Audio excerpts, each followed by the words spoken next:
E se naqueles tempos houvesse telemóveis? Estamos a falar anos 90, anos 80 especialmente, até questão, metade.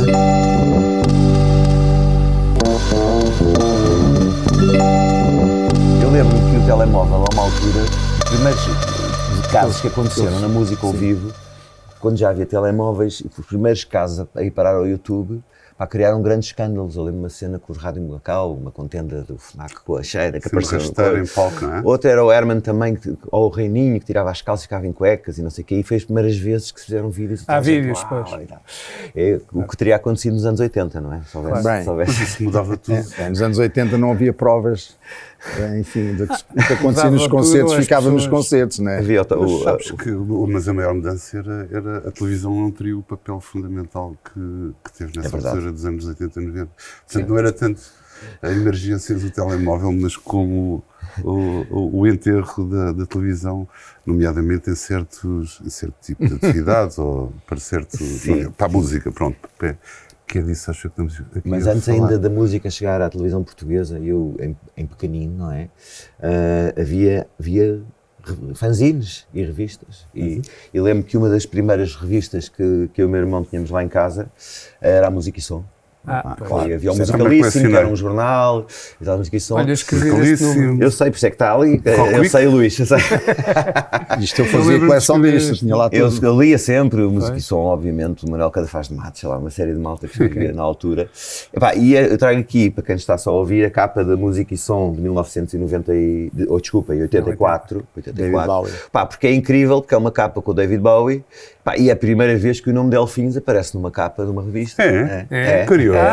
Não sabia isso. Ao lado da cara do David Bowie, que foi logo assim uma cena incrível. 84. Este é o mês em que é lançado o Jornal Blitz. Também depois já vamos ver aqui a capa da primeira. Tu tinhas que idade quando saiu a capa com a Siouxsie? Perguntas difíceis. Eu teria 17 anos. 17? Eras crescidinho já. Mas esta entrevista, eu lembro que foi uma das primeiras entrevistas feitas pelos Delfins.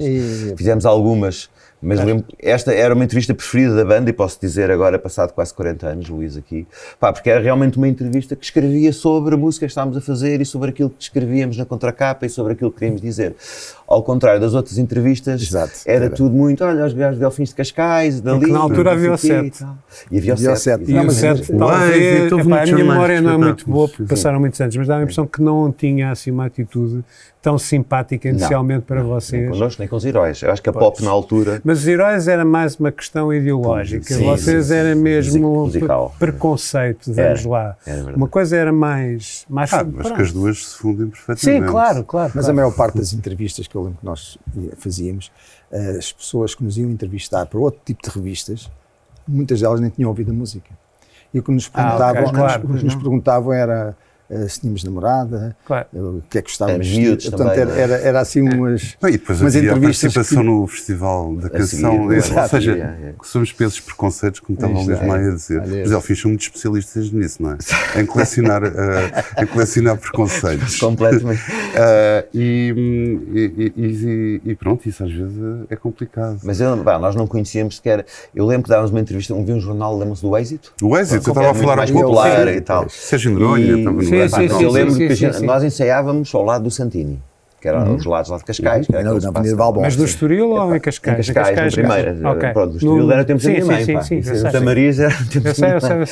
Mas era do tipo, nós dávamos uma entrevista e falávamos de queríamos falar da música e do disco e não sei o quê, e às tantas mas aqui ao lado do Santini, vocês gostam de gelados? Nós adoramos gelados. Claro que o título da entrevista era Delfins, nós adoramos gelados. Adoramos gelados. Já a cena de soundbites na altura. Já havia aquela... Mas também, por aparecerem como uma banda pop, se calhar a própria comunicação social considerava que essa deveria ser a abordagem correta. Não falar tanto da música como algo mesmo, não é? Mas falar de aspectos exteriores, como a proveniência cascaense, ou os lados de Santini, ou as roupas.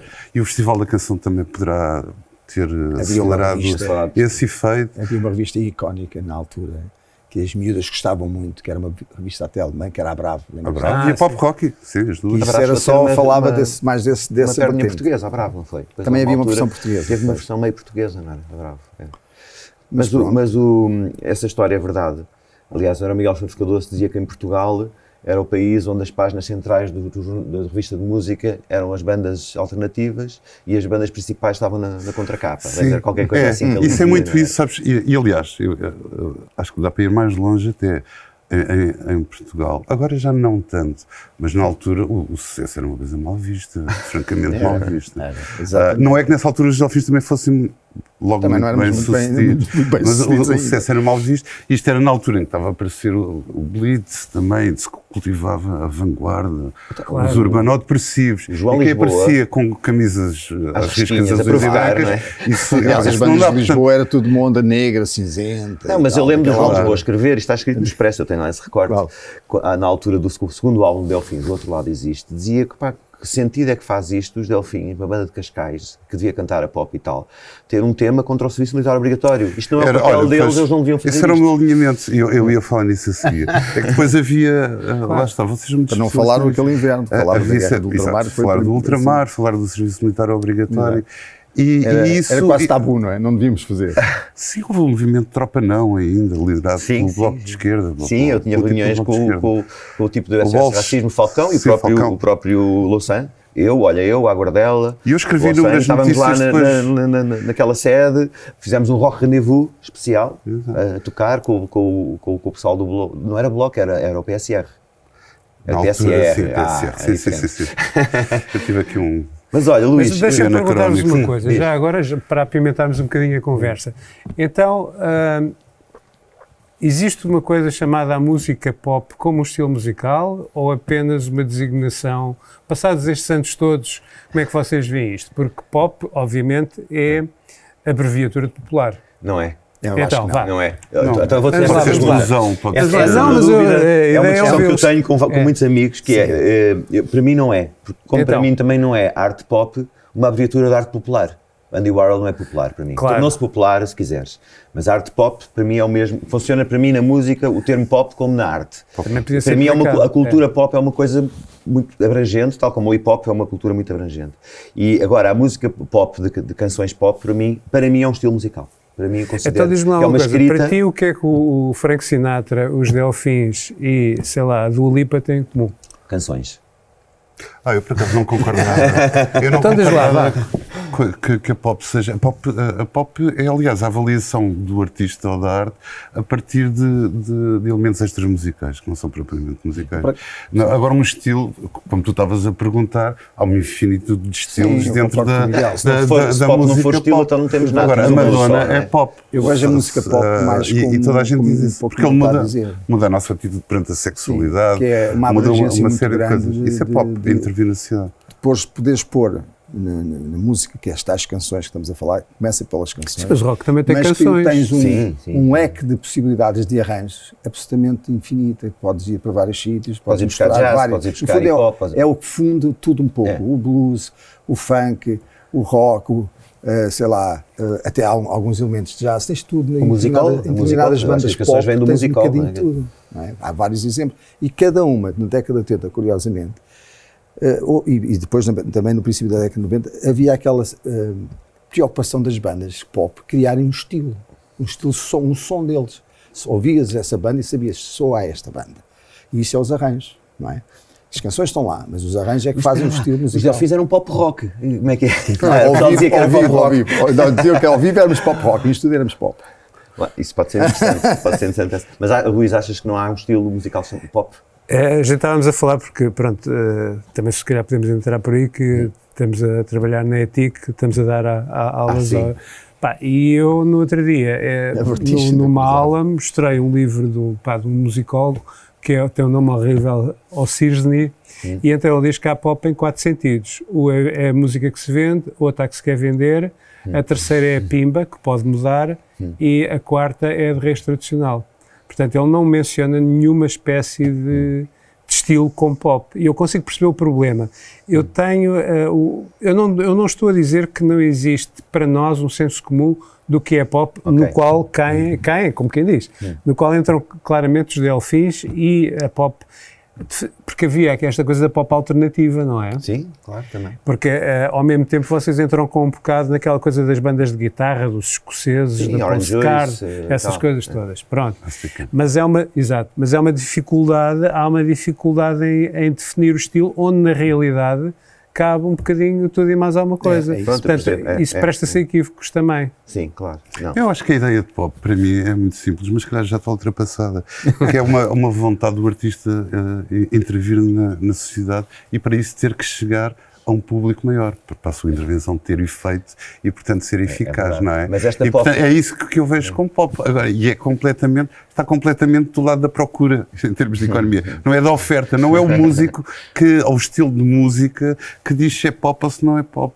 É aquilo que ele entrega e o efeito que produz na sociedade, nos seus espectadores. Agora também te digo, em 2023, quando eu ouço falar de pop, a minha referência é diferente de quando eu ouvi falar em pop nos anos 80 ou anos 90. Aliás, como ao Frank Sinatra, se falar é R&B nos anos 60 é os The Who. E agora te falas R&B é outra coisa. Claro. Portanto, os estilos... Claro. E toda a gente fala em hip-hop como se fosse um estilo, mas hip-hop não é um estilo. Hip-hop é um movimento que tem vários estilos. Tem o grafite, tem o breakdance, tem o rap, não é? É uma cultura. Mas a pergunta tem a ver com vocês. Vocês colam-vos sempre, não é? Se calhar até eu fiz essa etiqueta de pop. Mas olha, Luís, sabes o que é engraçado? É que eu estive a fazer aqui algumas buscas no arquivo, pá, e cheguei à conclusão, deve ser o jornalista que mais escreveu sobre delfins em Portugal.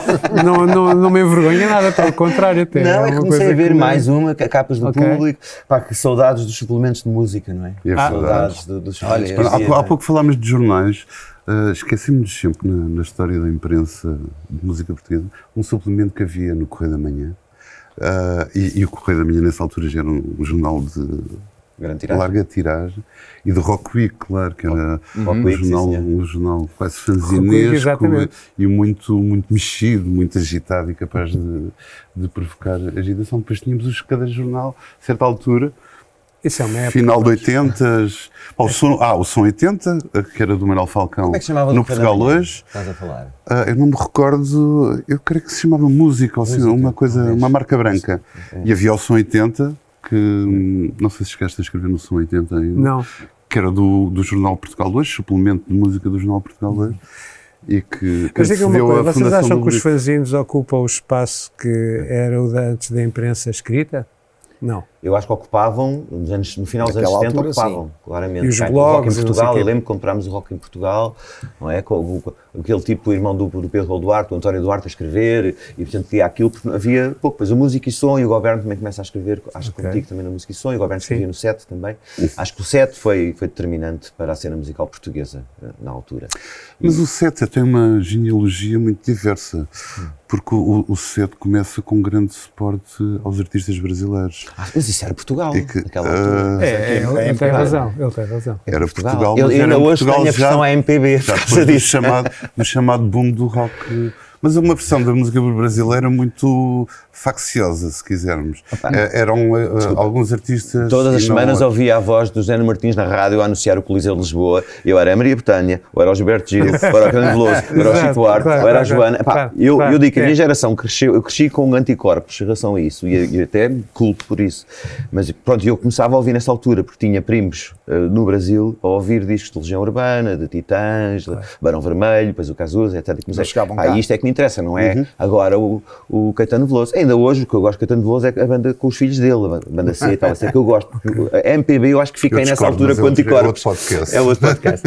Mas sim, claro. Olha, os Delfins, íamos tocar a bares ali em Cascais, no Casablanca, e o pessoal queria que a gente tocasse versões, a gente não queria tocar versões, queríamos tocar as nossas músicas novas que fazíamos, mas tínhamos que pôr algumas versões porque senão nos contratavam.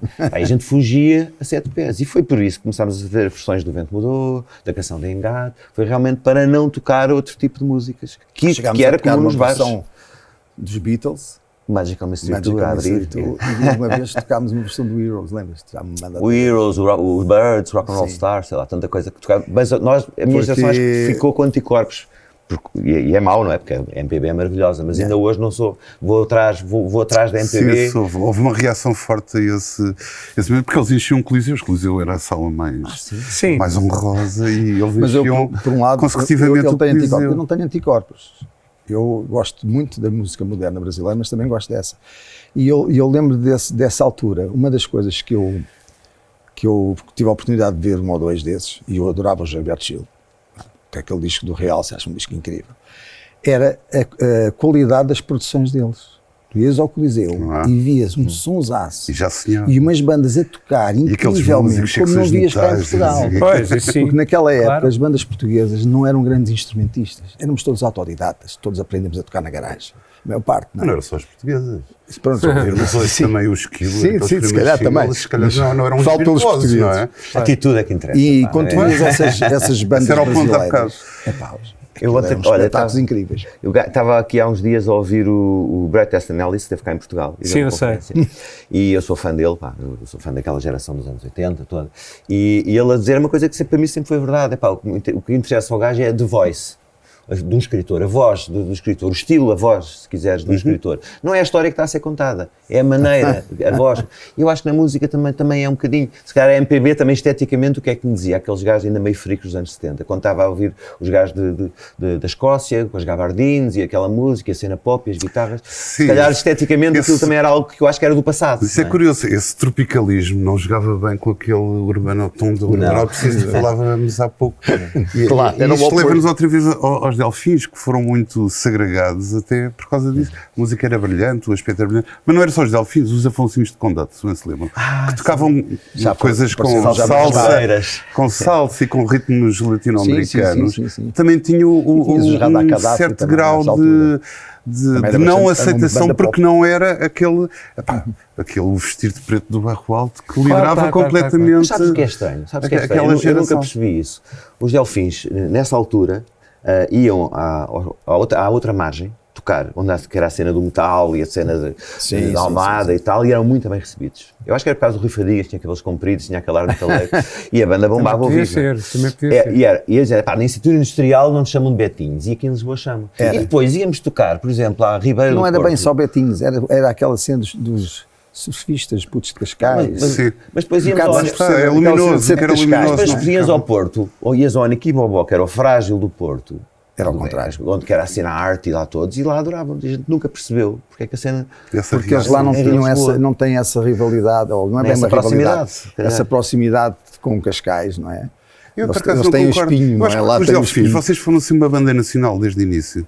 E daí essa aceitação, quer dizer, a aceitação não era consensual, que aos vossos concertos em Corroios, certamente não eram os metálicos e os fãs dos Cure e do Zé Conde Money, eventualmente não. Ou seja, mas o vosso âmbito foi sempre... desde o início nacional, e por causa da televisão e do Festival da Canção e por causa dessa forma de... Mas tocámos com os Brain Dead ainda numa primeira formação de Brain Dead e fomos muito bem aceitos pelos fãs de Brain Dead.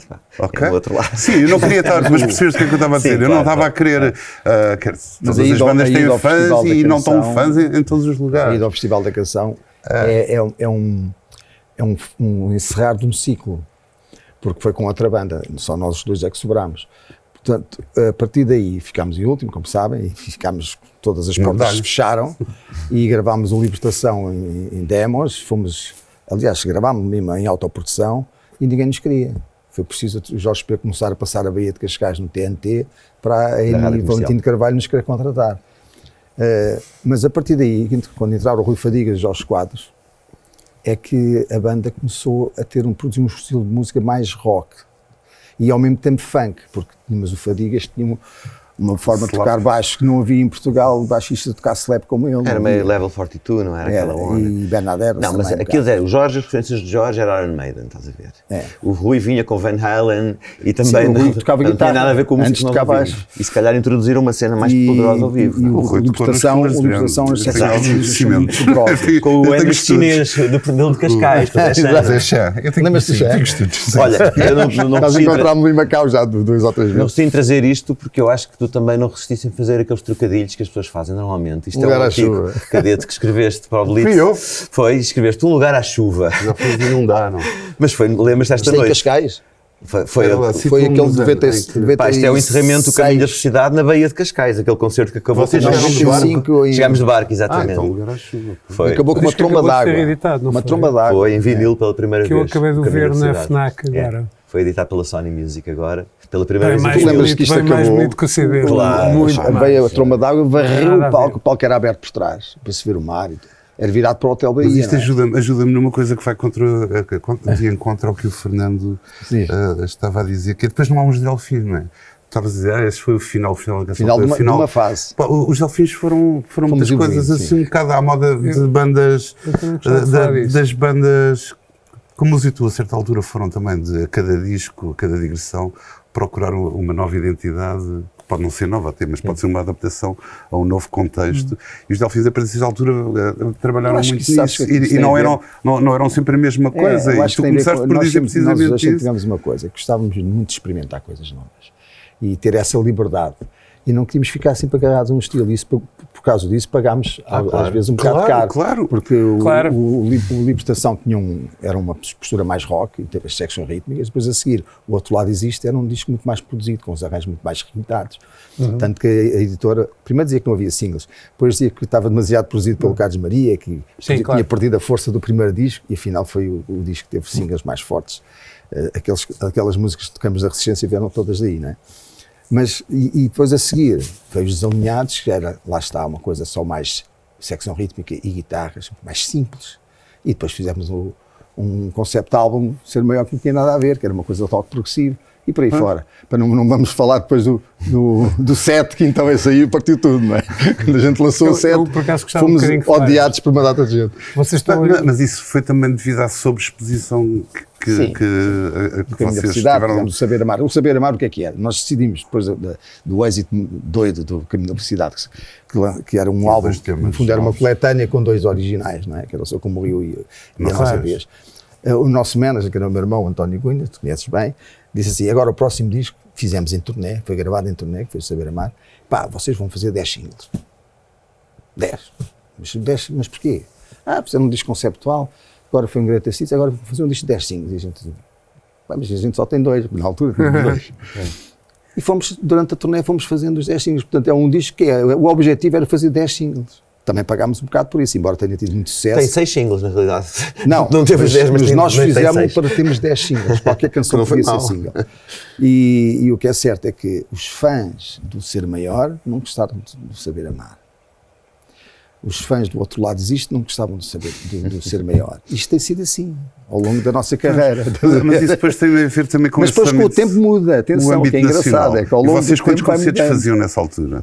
100 e tal, 120. 100 e tal, e depois faziam, corriam todas as freguesias, no ano seguinte tinham que ir, então começa a ver a tal sobreexposição, e estavam na televisão, Miguel estava na televisão. Há uma exposição. O país não é tão grande que possa acomodar. Isso foi um bocado. Possa acomodar uma densidade. Muito sobre Delfins. Eu ia perguntar uma coisa. Portanto, nós estamos aqui, sobretudo o pretexto é os 40 anos, certo? Canções, e o espetáculo, etc. Sim. E eu estava. É assim, eu vou pesar cada palavra porque eu não quero que seja mal entendido. Que é assim, saiu no ano passado um livro sobre. Já vou explicar sobre o que se chama Exit Stage Left, sai pelo lado esquerdo do palco, que então é um livro sobre o que é que acontece depois do sucesso. Portanto, a teoria do autor é que toda a gente que tem sucesso tem, quer dizer, digamos como uma regra, 3 anos para atingir o píncaro. E depois, os pinkers, e depois acabou-se. Okay. Ou seja, alguns mantêm-se lá, outros não se mantêm, mas mais cedo ou mais tarde vem abaixo, não é? E toda a gente se quer manter nesta profissão. Sim. E, portanto, uns arranjam uma maneira de o fazer, outros arranjam outros. Eu vou dar, assim, para não estar a gastar muito tempo com isto, um exemplo muito simples, que é o Charlatans. Acho que eu não vou pronunciar bem, mas acho que o cantor se chama Tim Burger. Pronto, então. Ainda ontem estava a fazer muito giro, esse programa do disco do Simple Minds antigo. Pronto, então sabes o que é que eu estou a falar? Ou seja, esse programa é ótimo. Ele encontrou uma segunda vida no programa que nasceu com o Covid. Com o Covid, Pronto, se cá as pessoas que estão a ouvir não sabem, mas é assim, basicamente a carreira dele entrou numa fase um bocadinho menos boa. Sim, ele fez uns discos e a solo ele arranjou esta ideia de convidar pessoas. Os tipos que eram de Joy Division não se falavam há séculos. Suponham que vocês sangavam uma coisa qualquer, não estou a dizer nada disso. Mas pronto, o que acontecia isso, vocês, graças ao programa, tinham. Pronto. E então, o que o livro diz é que pessoas diferentes arranjam maneiras diferentes de resolver este dilema da longevidade, porque realmente é impossível um artista ter, os YouTube, pronto, sei lá, tiveram uma carreira, chegaram a uma altura e inventaram aquela coisa de rock de estádio, não é? Mas depois foi um bocadinho abaixo, não é? Portanto, e há quanto tempo não ouvimos um álbum dos YouTube que faça... E a mesma coisa eu vos pergunto a vocês, ou seja, portanto, há pessoas que voltam pela nostalgia, outros porque têm um programa como esse, querem falar do passado, têm contas a ajustar com o passado, vamos lá. E há pessoas que simplesmente, como a Roisin Murphy, não cai em categoria nenhuma, ela nunca há de ser uma estrela, mesmo que tenha todas as condições próximas. Só para dar exemplos. E a pergunta é, como é que vocês encaram esta coisa dos 40 anos, porque certamente não me vão dizer que estão agora como, sei lá, 90 ou 85 ou não sei o quê. Claro que não. É diferente, não é? Claro. Pronto. Não, eu acho que o principal motivo que nos leva a estar aqui são as nossas canções. E o facto de algumas delas, temos tido a sorte de terem perdurado no tempo, terem continuado nestes anos, tivemos 10 anos parados, nós voltámos a tocar em 2019 com a Orquestra Sinfónica de Cascais. E foi isso que foi o impulso para fazermos isto. Mas na realidade, as canções continuaram a tocar na rádio, as pessoas continuam a conhecer, passaram de geração para geração, portanto os filhos ouviam os pais a tocar essas em casa, não é? Por músicas do Caminho da Felicidade e do Saber Amar, que são as músicas, os discos mais vendidos do grupo, e é esse repertório que a gente vai tocar, é centrado nesse período áureo do grupo. São os nossos singles principais. Shut up and play the hits. E é verdade. E na realidade, a própria Resistência que manteve-se a tocar e a cantar nos últimos anos, desde 2012 voltou a tocar, e essas músicas, como o Lugar ao Sol, aquele inverno, o Verás Selvagem, são músicas que são cantadas por toda a gente, todas as idades. E por vários pedidos também, não é? Às tantas... Mas isto é muito verdade. E eu volto a dizer, quando vais buscar a Resistência foi uma prova de novo de que a indústria musical portuguesa não conseguia fabricar êxitos. E o repescar de canções antigas... Não conseguia, o que é que queres dizer? Desculpa. Não conseguia produzir, fabricar êxitos. Ou seja, e a Resistência, quando vai buscar canções dos Delfins, dos Chutes e Pontapés, que não eram desconhecidas, mas que tinham passado ao lado, pode-se dizer, e que as torna realmente um êxito à escala planetária, nacional. Mas isso foi muito uma prova de que a indústria fonográfica não conseguia pegar no material que tinha, por assim dizer, e fabricar êxitos. Tu há bocado falavas das televisões, não te esqueças que a partir de 93, não é? Quando surge a SIC e depois a TVI em 94, dá um boost muito grande à exposição da música portuguesa. E é a década de ouro e as vendas que se fizeram. E nessa altura não havia mais nada. Isso tem a ver com, eu prefiro sempre a razão tecnológica e o surgimento e disseminação do CD como suporte de massa para a música foi decisivo para isso, porque permitiu às editoras discográficas vender o mesmo repertório, não só o novo, como todo o antigo, novamente, e portanto, muita gente este artigo que está aqui na imagem, eu estava em Paris. Estamos a ver uma viagem que tu fizeste com a Glitz a Paris, ao Zenit. Fui ao Midem, em Cannes, e depois do Midem fui diretamente para o Zenit ver este espetáculo. Mas além deste, eu tive a sorte de viver, de trabalhar no Blitz nesses anos 90, anos de ouro da indústria fonográfica. Nós fazíamos entrevistas, eu fiz entrevistas desde Seattle até Istambul, corria o mundo todo a entrevistar as estrelas mundiais da música. E a fotografia foste tu tiraste, não é? E aqui tirei estas duas fotografias, tanto a dos Delfins, está lá o MFC. Em Resistência, não é? Tanto a dos Resistência, não sei onde é que é. Nós tocámos no mesmo dia. Esta está boa, pá, dos Delfins está fixe, está muito fixe, com o pessoal, com as coisas. Tem composição e tudo, parece, sei lá. Passaste ao lado uma carreira de grande fotógrafo. Ou então enganei-me aqui. Tinhas talento para isto.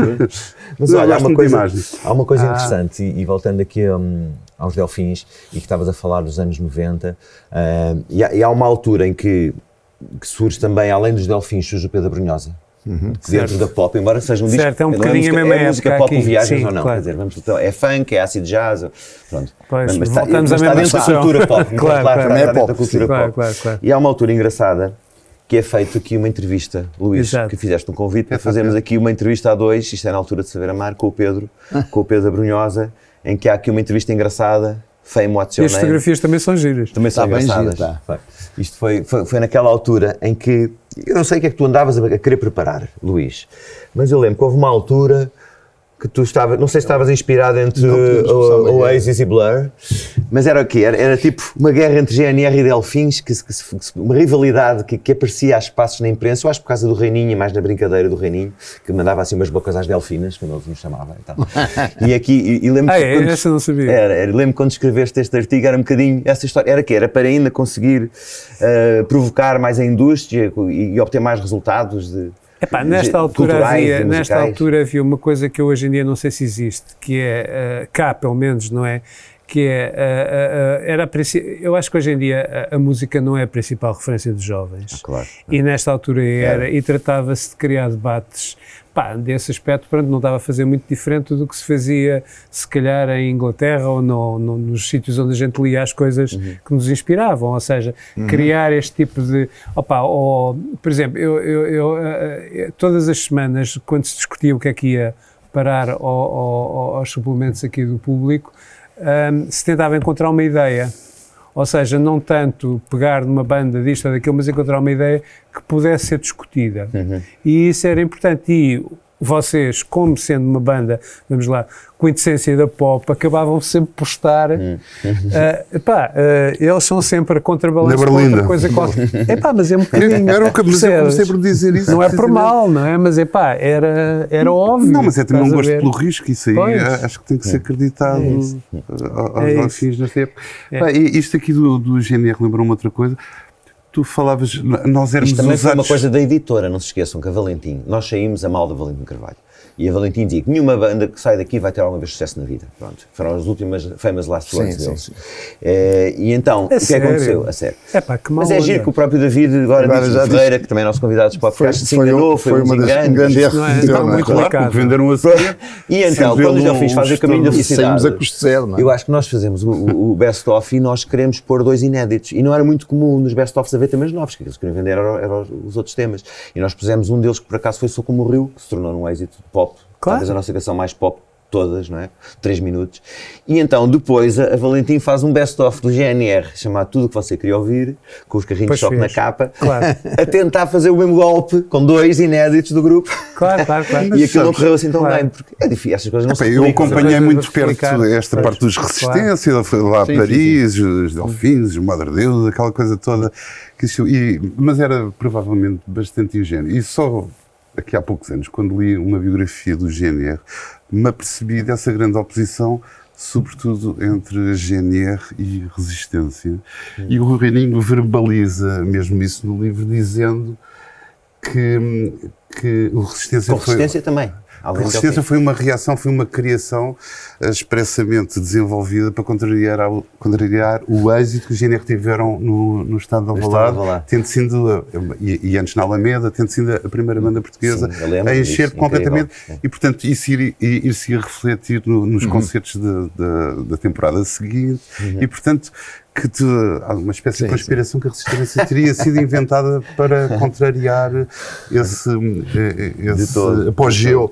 Espécie de um complô. Mas eu confesso que na altura, e estive muito próximo das coisas, não me apercebi disso. Eu também não. É pela maneira como a Resistência nasceu, que foi do acaso do nada em 3 semanas. Tá bem.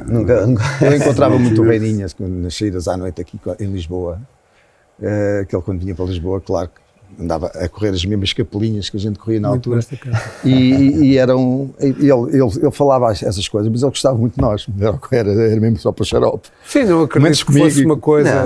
E não havia, entre nós não havia essa rivalidade que se fala. Vocês também são pessoas corteses e elegantes.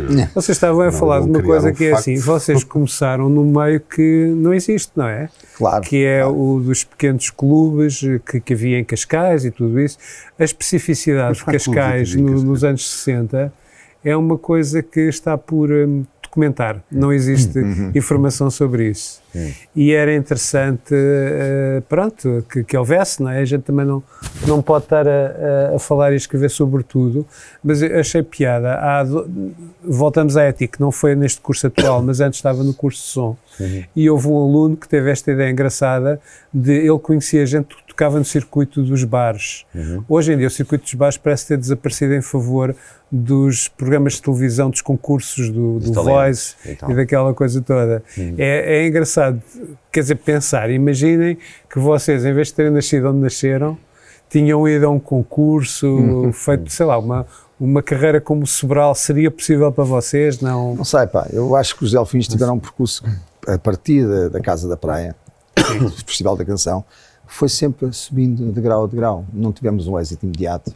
Aliás, o nosso primeiro disco, Eduardo, é o terceiro álbum, que é o Desalinhados. Mas isso é o que eu estava a dizer. Vende só 10 mil. E depois eu estava a dizer, os grandes êxitos nos anos 90 eram tudo bandas que já tinham uma carreira atrás.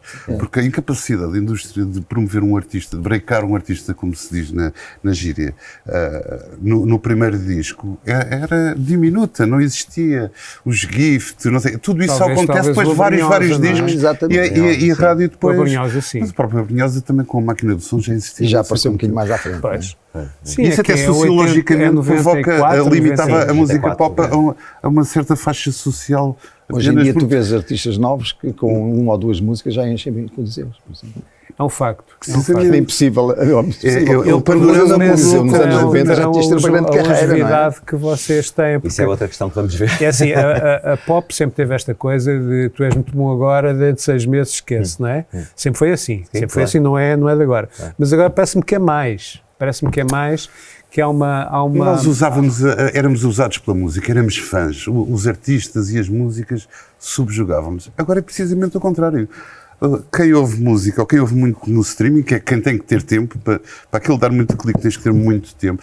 Usa a música, não é usado, não é um fã, não é um... À exceção de algumas tribos ainda do metal, sim, por aí. Que em termos de mercado são irrelevantes. A maior parte das pessoas eu uso isto para o que me apetecer. Isso amanhã já é outra coisa, tu nos dizes. É verdade. Não há uma relação, não há uma ligação. Falta tribos, falta militância. Há muito mais distração e há muito mais... Eu acho uma coisa, não vamos falar de política, mas parece-me espantoso que uma guerra tenha começado uma rave e que ninguém fala do assunto. É uma coisa surpreendente. Como assim? Então o que é que aconteceu em Israel? Não começou. Sim, por acaso invadiram pelo festival. Eu pedi esse artigo e fizeram mais ou menos. É que eu ainda não li nada sobre o assunto. Acho espantoso. E precisamente estou muito de acordo contigo e até as pessoas da comunidade da música de dança, que são... fazem alarde de uma comunidade tão grande, era de música trance, a capital da música, a pátria da música trance é Israel. Mas a comunidade, que é tão comunidade, não ouviu uma única palavra sobre um massacre como aquele ter corrido uma festa daquele. Isso poderia ser polémico, mas não vamos falar disso. Não vamos ser como o Marcelo. Isto vem a propósito da história da relevância que hoje tem. Estás a dizer que isso foi premeditado entrarem pelo festival ou o festival foi uma consequência do ataque? Não, eles atacaram, sabiam que iam. Sabiam que ao festival. Não é? Nunca nenhum, em história da música popular houve um espetáculo que fosse objeto de um ataque deste. Político. E o que é mais estranho é que eu não, até agora, talvez não tenha ido a todas as fontes, não há vozes a não vi nada sobre o assunto. É muito curioso isso.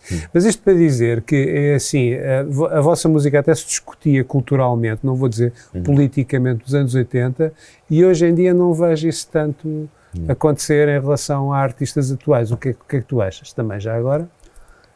Acho que os artistas atuais sabem que isso pode queimar.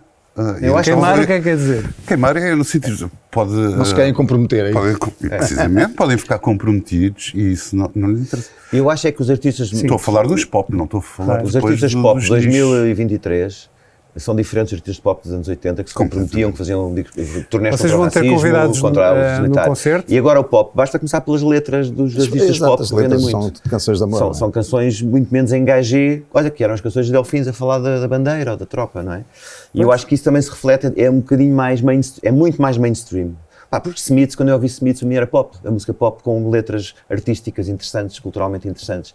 É o alternativo, pop alternativo, como dizias há pouco. Mas aquilo que tu falavas há bocado do Miguel, que tinha dito que o alternativo estava no centro. Exatamente. Totalmente, sem dúvida. E olha, e tudo mudou e a imprensa também. Não é? Eu lembro do Blitz que comprava religiosamente às terças-feiras. Também eu. Depois o Blitz houve uma altura que passa para a revista entre mudas de sexo. Foi uma jogada a Delfins. Uma jogada arriscada a Delfins. muito à frente em relação às definições de género, não é? Do que iria passar anos mais tarde. Mas o que é que aconteceu? E depois ainda mudaste outra vez para o digital, não é? Sim, isto é perfeitamente... Correu muito bem. Foi perfeitamente justificável. O jornal Blitz, quando aparece em 84, repara, não havia aquele tipo de música, a Six and Bench e os Cure, não tinham, apareciam na rádio. nós nem sabíamos como é que eles se vestiam ou como é que era o penteado do Robert Smith. E um jornal que aparece dedicado basicamente à música, que vem falar destas coisas, que vivia um momento, foi um êxito tremendo. O certo é que isto foi em 1984. Quando chegamos a 2006, ou seja, ainda passaram uns anos valentes, já estamos a falar de Rolling Stones. Essa importância do jornal tinha desaparecido completamente, a música estava por todo o lado, a imagem estava por todo o lado, não fazia sentido. E fazia sentido então ter uma coisa com maior qualidade, mesmo em termos de papel, o próprio... Sim, era uma a escolha das fotografias, os textos maiores, funcionou muito bem. Há uma coisa que eu tenho pena, porque o que eu gostava do Blitz, eu porque também ia ver muitos concertos ao vivo, ia para Lisboa sempre, para os sítios todos ver concertos. E o que eu gostava na terça-feira do Blitz era ler as reviews dos concertos. E isso, quando há uma revista mensal, deixa-te ter sentido. Não eras adolescente. Mas o jornal já não fazia Não eras adolescente, porque eu lembro-me de dar aulas no liceu e de ter nas primeiras filas, aquilo comprava um Blitz e aquilo passava na turma toda enquanto eu dava aula. Era das 8 às 9. E tinha os pregões, que eram os pregões, os gajos não queriam saber nada. Estava o professor já e tal, escreve aqui, não é? Já era uma espécie de redes sociais. Mas sabes que a coisa dos concertos, que toda a gente... Isto foi uma operação dura, por assim dizer. Mas o número de pessoas que compravam o jornal às terças-feiras, no final, era muito, muito pequeno. Como com a revista também foi muito pequeno. Mas na revista atingimos picos, nomeadamente quando foi o 25º aniversário, que vendemos como nunca tínhamos vendido. Essa aí, a prateada e depois a dourada. Sim, mais de 30 mil exemplares. Era notável. Isto é a capa na altura da bandeira, não é? Nós temos algumas capas no jornal Blitz também, desalinhados, ainda aqui também. Tivemos várias capas no Blitz, eu estava a ver, até fiquei surpreendido. Esta foi quando apareceu o Photoshop. Quando apareceu o Photoshop já não foi uma montagem. Delfins a conviver com a Laurie Anderson, Sonic Youth, Tarantula e Bjork. Estás a ver? Está bem. From A to Z, isto é... Mas olha, nós eu fui passa-me atrás, desculpa. Eu fui o responsável daquela chamada Maravilhas e Mistérios do Mundo. Citando um livro dos Tantra, Mistérios e Maravilhas. Mas olha, há bocado estavas a falar da história do exit pelo lado esquerdo do palco e destes regressos. Como chama o livro. Mas o livro, deixa-me só acrescentar uma coisa. Eles dizem uma coisa espantosa. O autor diz uma coisa espantosa, que é, apesar de estarem todos mais gordos, com menos cabelo, têm os A's, eu não sabia o que era os A's, agora já sei, e os AN, pessoas dos narcóticos, apesar de ter esses problemas todos, as mesmas canções cantadas 30 ou 40 anos atrás têm muito mais intensidade e são muito mais profundas do que eram na origem. Eu não sei se ele escreve isso porque o livro dele é sobre isso e tem que justificar. Agora, eu consigo perceber, mas eu consigo perceber a ideia que é assim, tu viveste uma vida toda nesta profissão, não é? Cantaste as mesmas canções e o que é que elas significam 40 ou 30 anos depois? Isso é importante. Isso é importante. A não ser que seja daqueles que achas que não canção. Mas eu acho que se alguém me disser, mas agora 40 anos faz sentido ir ao palco e dizer, mas eu acho que estamos em 1966, portanto, porquê? Porque está o disco Rolling Stones está em número 1 do top e os Beatles têm um novo single. Portanto, estamos em 66, certamente. Portanto, para onde ao fim de aniversário, 40 anos depois, não há problema nenhum. É muito bom que te perguntes a ti mesmo, é excelente, é saudável, isso é que é bom. E agora é assim, é engraçado isso que falaste de um gajo 40 anos depois e cantar... a Bahia, que foi composta a primeira versão em 85, 86, o Inverno foi escrito em 86, 87, embora só fosse publicado mais tarde. Mas eu acho que vou cantá-las como um gajo de 57 anos, não vou cantá-las como um gajo de 17 anos a cantar. Sabes da Taylor Swift? Sabes da Taylor Swift, está a regravar os discos todos para ter os direitos estão por perder os direitos. Sim, mas há pessoas que dizem que não vale a pena porque ela não tem a voz, a tessitura vocal dela não é mesmo aos 17 anos e estas canções foram feitas para alguém de 17 anos. Não, mas ela está em primeiro lugar, foi agora adicionado o disco. Mas a questão é se vale a pena. Eu até prefiro as canções da Taylor Swift cantadas pelo Ryan Adams, mas isso sou eu. Pois. Eu acho que em relação às canções, e acho que é por causa disso que nós estamos aqui, volto a dizer isto, para uma pessoa que as ouviu há 30 ou 40 anos e continua a ouvi-las agora, a sensação que tem é diferente. Eu próprio, as canções que nós fizemos, há umas que agora me dizem uma coisa, passado estes anos todos, e têm uma leitura diferente, fazem-me sentir coisas diferentes do que na altura que foram escritas. Mas quem as ouve E para mim, quando a gente edita uma música, ela deixa de ser nossa, passa a ser de quem a ouve. Claro. Sim, isso e quem as ouve, neste momento, tens miúdos como falo pelos meus filhos de 14, que ouvem as canções de Delfins e que bate-lhes como nos bateu a outra geração. Porque as letras fazem sentido para eles. Não me perguntes porquê, mas fazem. Foram escritas há muitos anos, mas continuam a fazer sentido. Claro.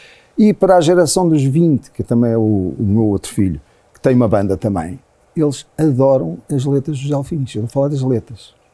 Porque não são letras, como Miguel disse há bocado, tirando o Sou Como o Rio, que é mesmo uma canção pop. A maior parte das nossas letras não são letras pop. São letras que falam de sentido da vida, de ideais. Portanto, são muitas coisas que são faladas nos nossos, por exemplo, ideais sobre, por exemplo, o serviço militar obrigatório, entre uma data de coisas, a guerra colonial. Acho que fomos a primeira banda a escrever uma música sobre a guerra colonial, porque na altura era tabu falar da guerra colonial. É mais verdade. Nós falámos isso. Até os romancistas, nós falámos isso e na altura não se falava nada. Eu vivi lá em África, não é? E eu acho que é isso que faz com que as canções perdurem. O que acontece com os Beatles é a mesma coisa.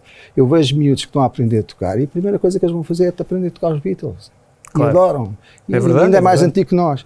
Portanto, são as canções e aquilo que elas dizem, não tanto as melodias, mas mais as palavras, neste caso, que fazem sentido passar estes anos todos, porque realmente...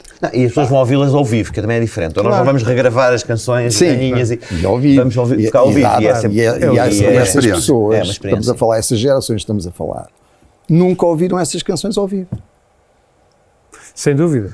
Que é completamente diferente. Voltar a ouvir, quer dizer, a coisa não se esgota, não morre, como nós temos N exemplos, mas há exemplos bons. Tu vais ver um concerto dos Rolling Stones e aquilo ainda tem alguma jovialidade, vais ver, há outras bandas que já me desiludiram, eu não vou dizer nome. Sim, claro. Mas fui, até se calhar viajei quilómetros para ir ver e é uma desilusão tremenda. Os tipos estão ali a fazer um frete desgraçado, claro, isso não. Parece que é para fazer obras na cozinha ou uma coisa qualquer. Os Delfins, também vi agora há pouco tempo uma versão de Delfins no teu aniversário de carreira. Sim. Precisamente na Baía de Cascais, e eu acho que não há esse perigo. Sim. Não, nós optámos bem viçosa. Não, mas a ideia, e quando nós pensámos sobre isso, ok, vamos fazer o que eu disse há bocado a brincar, no Give the People What They Want, não é? Vamos tocar os singles. E o alinhamento é uma cena a Ramones, é a abrir. Não há ali, não vou falar, lembram-se antigamente, não há E um top das canções que vocês são, agora vou para a parte de entrevistador, estavas a fazer há bocado, Luís, que é as vossas canções preferidas mesmo. Eu vinha um bocado a pensar no caminho para cá. Os hits está bem. E quais são as vossas mesmo? Mas de nossas? Sim. Se calhar muda. Qual é que tu gostas mais dos Delfins? Não sei, não juro. Eu acho, olha, eu acabei de dizer eu acabei de dizer há bocado que variam com o tempo. Variam com o tempo. E acredito que... Mas, por exemplo, canções do Ser Maior que nós nunca tocamos. Por exemplo, eu gosto muito do último capítulo, da oração. Eu gosto do Sal. O Sal, são canções... Olha, eu gosto muito, agora falaste no Ser Maior, uma que eu adoro, que caso nunca tocámos ao vivo, ou tocámos uma ou duas vezes, que é o Alto na Serra. Adoro o Alto na Serra, é um dos dois favoritos. Ainda há pouco tempo ouvi isso. E só tocámos no Trindade quando lançámos o disco. Nunca mais tocámos. Só grandes músicas.